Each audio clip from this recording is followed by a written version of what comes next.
A agrupación folclórica Brisas da Terra de Santiago. Todo o grupo completo e o seu director Xavier Villasenín. Un grupo de home que están casi todos os anos con nós. O se voltan aquí para poñer fin a esta primeira parte das 19 jornadas do folclore galego que lles está a ofrecer o Ayuntamento de Santiago que colabora dos concesionarios de Coca-Cola de Gana S.A. con Xota de Meira.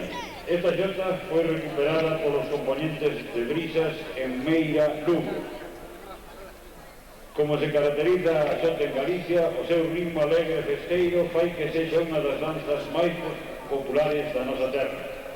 A variedade de puntos e pequenas peculiaridades de cada comarca fai do noso folclore un dos máis ricos e variados. Xota de Meira, pola agrupación folclórica Brisas da Terra de Santiago.